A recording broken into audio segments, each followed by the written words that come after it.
German volume training, 10 sets of 10. Same exercise, same weight. You pick a squat, you load 60% of your max, and you do it 10 times. Rest 90 seconds. Do it again. By set 6, your legs are shaking before you even unrack the bar. By set 9, you're negotiating with your own nervous system. This isn't a program built for comfort. It's German weightlifting coach Rolf Fieser's method from the 1970s, popularized decades later by Charles Poliquin, and it exists for one brutal reason: volume overload. 100 total reps on one lift in one session forces your body to adapt or break. Here's what most people miss. GVT isn't about the weight. 60% of your max feels laughably light on rep 1. By rep 7, it's not a joke anymore. You're not chasing failure on any single rep. You're accumulating fatigue across 10 identical sets until your muscle has no choice but to grow just to survive the next session. The split itself is simple. 2 body parts per day, 3 days a week, 6-day rotation. Chest and back Monday, legs and abs Wednesday, arms and shoulders Friday. Repeat. Every muscle gets hit roughly twice in a 9 or 10 day window, but each hit is so absurdly high in volume, it doesn't matter that the frequency looks low on paper. The catch is recovery. 100 reps of squats isn't a leg day, it's an event. Eat like it's your job and sleep like you're getting paid for it. Run GVT in a deficit and you'll just dig a hole. This is a mass building phase tool, not a year-round lifestyle. Should you run it? If you've plateaued on a normal split and stopped responding to the same 5 sets of 8, GVT is a sledgehammer. Run it 4 to 6 weeks, not forever. Nobody's joints want 10 sets of 10 squats every week for a year. High intensity training. Dorian Yates built 6 Mr. Olympia wins on a philosophy that sounds insane until you understand the logic. 1 to 2 working sets per exercise. Taken to absolute failure. Sometimes past it, with forced reps a training partner drags out of you when your muscle has already quit. Yates trained a body part once every 4 to 7 days. Not twice a week like the science bro crowd insists is mandatory. And he got freakier every single year he competed. How does that work if frequency is supposedly king? Here's the mechanism nobody explains properly. Mechanical tension and metabolic stress both drive growth, but so does the sheer size of the stimulus in a single session. One all-out set taken to true failure, where your muscle physically cannot complete another rep with good form, recruits nearly every fiber in that muscle. Do that with enough intensity, and the recovery cost is so high that your body needs the better part of a week to actually rebuild from it, let alone grow past baseline. Mike Menser ran a version of this before Yates did, an even more extreme one, sometimes training a muscle once every 2 weeks. The logic was the same. Intensity and volume are inversely related. You either train hard or you train long, and most lifters are quietly choosing long because hard is miserable. What most people miss about HIT, it's not one working set and go home. It's one set, but you warm up properly, and that one set is genuinely the hardest thing you do all week. Most lifters who try HIT and fail simply never actually reach failure. They stop at uncomfortable, not at can't physically move the bar. Yates wasn't taking it easy because the set count was low. Should you run it? This is not a beginner split, and it's not for anyone who can't be honest with themselves about what failure actually feels like. But if you're short on time, genuinely can't recover from 6-day splits, and you're willing to make every set count instead of every session count, HIT builds a monster with 4 hours in the gym a week instead of 12. Reverse pyramid training. Martin Birkin built his entire reputation on intermittent fasting, but the training method underneath it deserves just as much credit. The idea flips the standard pyramid on its head. Instead of warming up into your working weight and then dropping it as you fatigue, you hit your heaviest set first, right after warming up, while you're completely fresh. Set 1, 3 to 5 reps, your heaviest weight for the day. Then you strip 10 to 20% off the bar and do another set for slightly more reps. Strip more, do a third. Every set gets easier in load, but your effort stays maximal. This isn't a full split by itself. It slots into upper-lower or push-pull legs as the rep scheme for your main lifts. 3 heavy sets on bench instead of 5 moderate ones. Less total time under the bar, less joint wear from repeated maximalish singles, and because your first set is always fresh, your numbers tend to climb faster. What most people miss, RPT works because it respects fatigue instead of fighting it. Most programming pretends fatigue doesn't exist across a session. RPT builds the set structure around the fact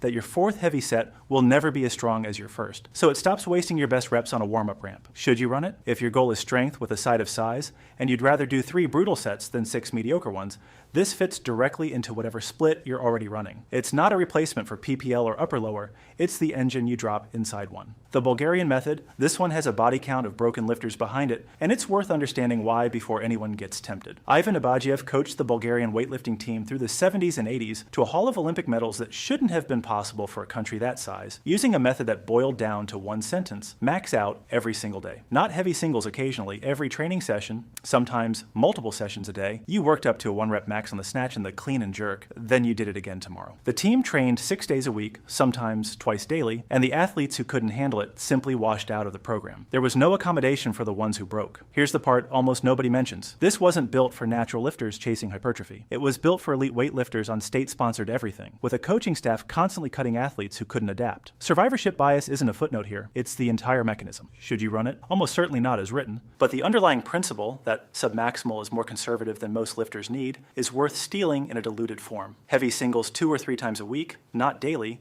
gets you real strength gains without volunteering your spine for a Cold War experiment. nSuns 5/3/1. This is what happens when the internet takes Jim Wendler's slow, patient program and decides patience is for people with worse gains to make. Built by a Reddit user under the handle nSuns, it takes the 531 percentage-based structure and multiplies the volume by roughly 4. Where 531 gives you 3 or 4 working sets, nSuns gives you a main lift with heavy triples and doubles, then a second lightened variant of the same lift for 8 to 10 more sets, then accessories on top of that. A bench day might have you doing 9 sets of bench press variations before you've even touched triceps.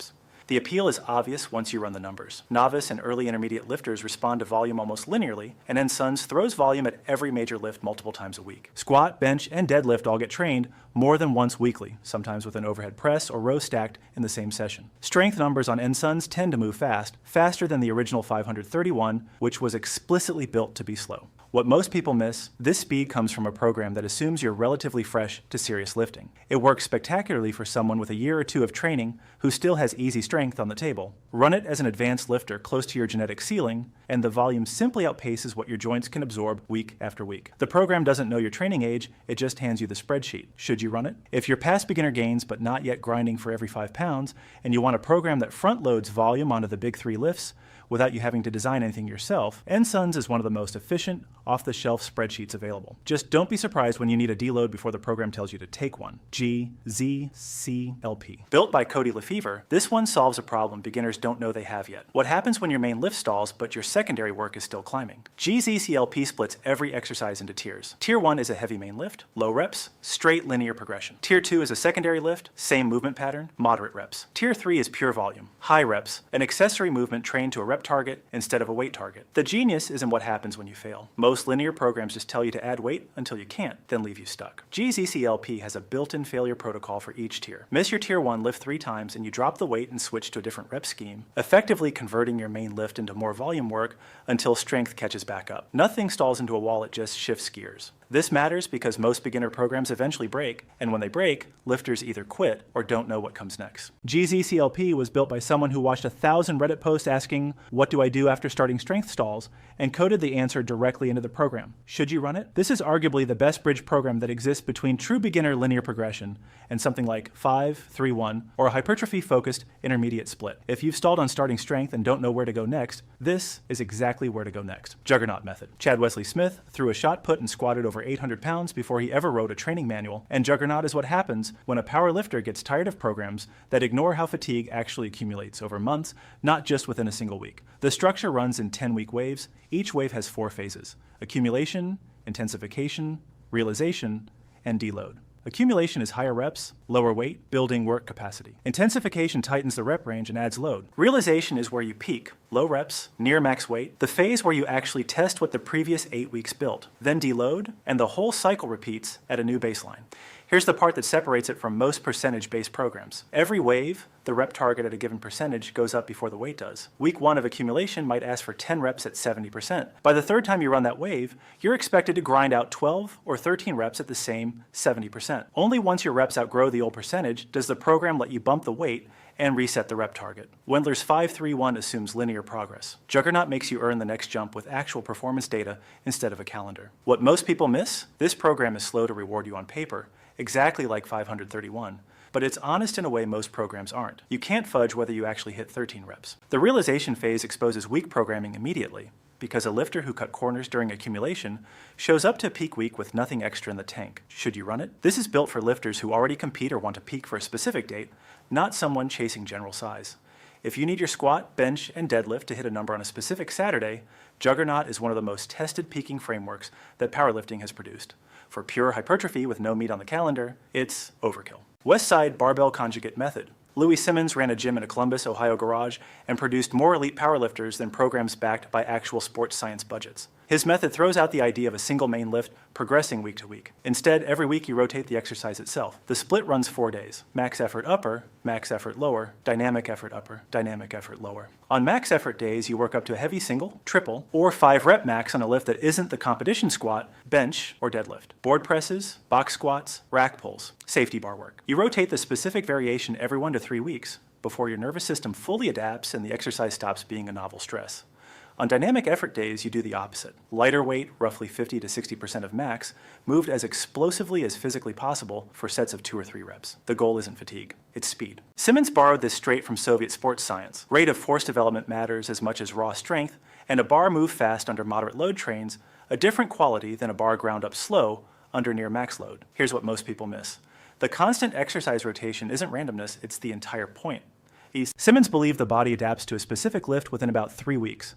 And once it fully adapts, further gains on that exact movement slow to a crawl. So instead of grinding the same bench press for months, you never let your body fully adapt to any single variation. You're always training a lift that's close enough to transfer strength to your squat, bench, and deadlift, but different enough to keep forcing a fresh response. Should you run it? This is not a beginner program. Selecting the right accessory variations and rotating them intelligently requires real coaching judgment, and the sheer number of exercises means you need a well-equipped gym with bands, chains, and specialty bars. But for an intermediate or advanced lifter who's stalled on straight linear progression, conjugate training solves the exact problem that's stalling them: staleness.